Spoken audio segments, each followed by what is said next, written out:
On February 10, 2026, the small mining town of Tumbler Ridge, British Columbia, population 2,400, became the site of Canada's deadliest school shooting in nearly 4 decades.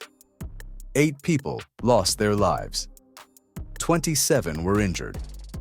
The shooter, 18-year-old Jesse Van Rootselaar, died by suicide at the scene. But this isn't just another story about a school shooting. In the days and weeks that followed, a series of controversies erupted.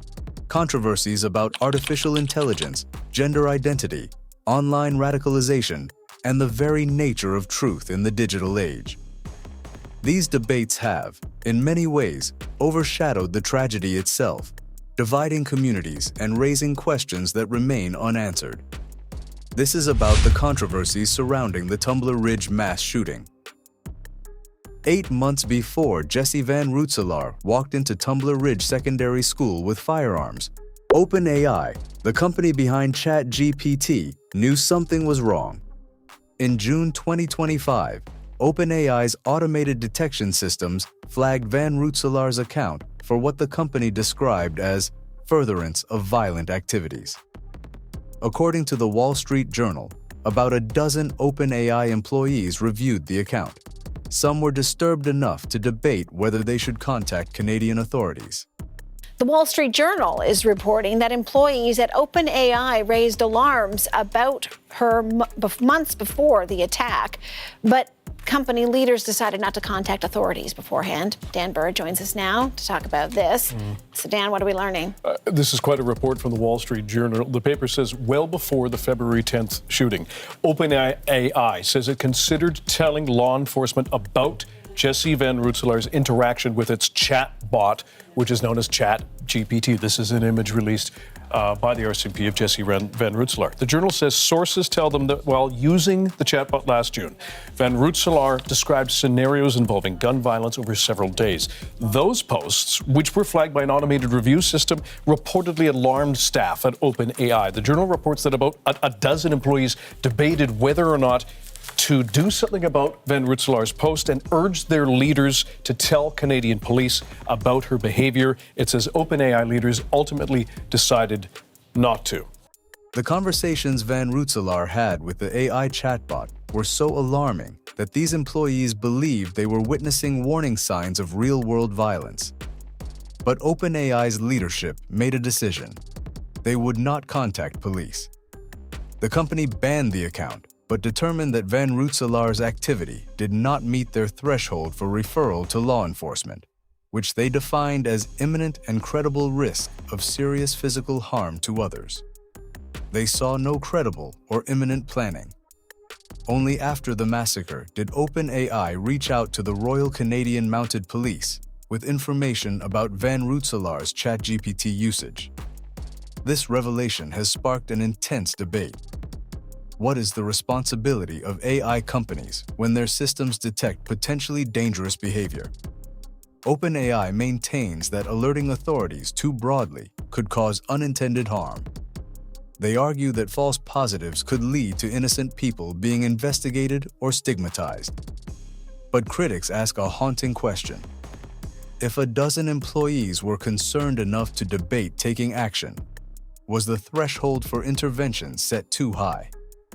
The company has stated they're constantly reviewing their referral criteria with experts and examining this case for improvements. But for the families of the 8 victims, these promises ring hollow. What if someone had made that phone call in June? Would 8 people still be alive today? This controversy exposes a troubling gray zone in our AI-driven world. Tech companies now possess intimate knowledge of users' thoughts and intentions through their interactions with chatbots.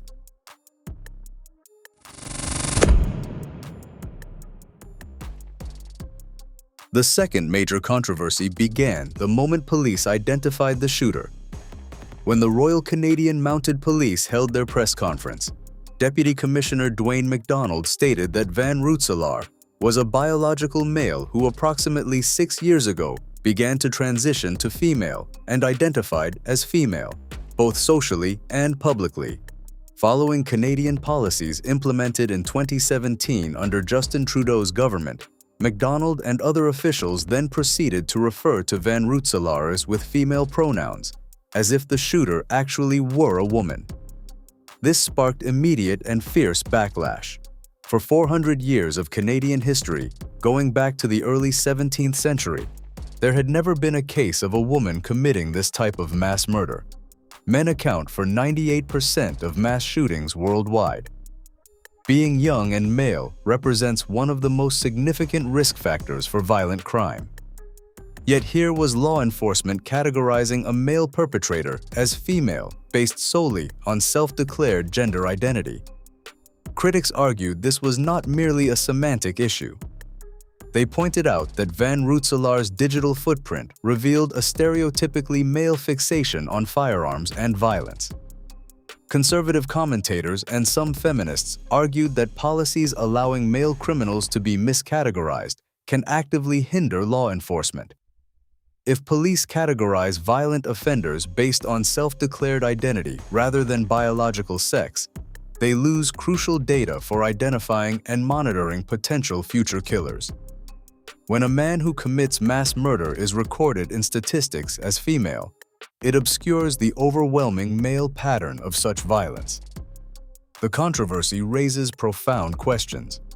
Should law enforcement prioritize accuracy in criminal statistics over affirming gender identity?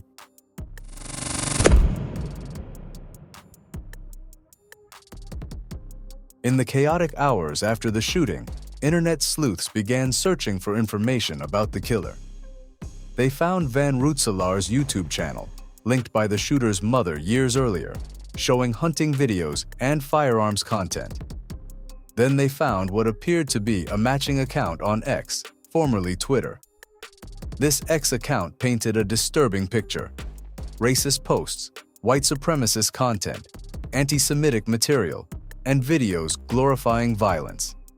The Anti-Defamation League, a prominent nonprofit organization dedicated to combating anti-Semitism, published a report stating that the shooter had an interest in gore, guns, and white supremacy. There was only one problem: the X account was fake. Someone had created the account in January 2026 and later changed its name to match Van Rootselaar's YouTube handle. It was an elaborate impersonation designed to deceive. And it worked spectacularly. The ADL report was cited by multiple news organizations, including the Canadian Jewish News and the Jerusalem Post. The false narrative spread like wildfire across social media. When the hoax was exposed, the imposter bragged on a new account. The ADL thought my account was real, LMAO. The ADL issued a correction. News organizations retracted articles, but the damage was done. The false information had already shaped public perception. Disinformation experts explained that this is exactly how online manipulation works. Bad actors exploit tragedies to push narratives, whether for attention, ideology, or simple trolling. But the misinformation didn't stop there. A transgender woman from Ontario with the same last name as Van Rootselaar was misidentified as the shooter. Her photograph went viral. Major news outlets, including Radio Canada, published her image before issuing corrections. Her mother told reporters that her daughter was devastated and afraid to go outside. This controversy illuminates a disturbing truth about our digital age. In the race to be first, accuracy becomes optional. People clicked and shared without verifying. As one researcher put it, we often take information we see and allow it to enter preconceived notions we have about others without actually knowing if the information is accurate.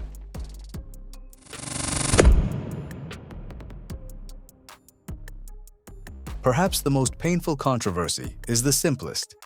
Jesse Van Rootselaar should not have had access to firearms. Van Rootselaar had a documented history of severe mental health problems. Police had responded to the family home multiple times for mental health-related calls. Van Rootselaar had been hospitalized under British Columbia's Mental Health Act on multiple occasions, including spending weeks receiving treatment in Prince George in 2023. The shooter had written about regularly taking DMT and attempting to burn down the family home after using psilocybin mushrooms. After one mushroom experience in October 2023, Van Rootselaar wrote, "I had a complete break from reality and did a lot of irrational things. I felt like I was dreaming. Many consequences ensued." Here's the critical fact. Police had previously seized firearms from the home under the criminal code. But the lawful owner petitioned for their return, and they were given back roughly 1 month before the shooting. Van Rootselaar's mother, Jennifer Strang, had a valid firearms license, but no weapons registered to it. Van Rootselaar had held a minor's firearms license that expired in 2024, a license that only allows temporarily borrowing non-restricted firearms for approved purposes, never ownership. Yet somehow, on February 10, 2026, Van Rootselaar accessed 4 firearms. The main firearm believed to be the one that caused the most damage at the school was of unknown origin. It had never been seized by the RCMP. This raises agonizing questions. Why were firearms returned to a home where someone with severe mental health crises lived? How did Van Rootselaar obtain weapons that were never registered or previously known to police? Did Canada's gun control system, strengthened after previous mass shootings, fail? The controversy here is not ideological. It's practical and urgent. Families in Tumbler Ridge want to know what went wrong, and more importantly, what will be done differently to prevent this from happening again. The victims of Tumbler Ridge deserve to be remembered. Shanda Aviugana Durand, a 39-year-old education assistant. 5 students, aged 12 and 13, whose lives were stolen before they truly began. Jennifer Strang and her 11-year-old son, killed in their own home. But the controversies surrounding their deaths matter too. They reveal the fault lines in our society, the tensions between privacy and security, between identity politics and evidence-based policy, between the speed of social media and the deliberate pace of truth. 8 months before the shooting, OpenAI employees debated making a phone call. In the years before, Canadian policy prioritized gender affirmation over statistical accuracy. In the hours after, the internet chose narrative over verification. And in the months before, a system meant to protect the public returned firearms to a home in crisis. These controversies are uncomfortable. They don't have easy answers. But in avoiding them, we risk learning nothing from tragedy. And that would be the greatest failure of all. Tumbler Ridge was a wake-up call. The question now is, will we answer?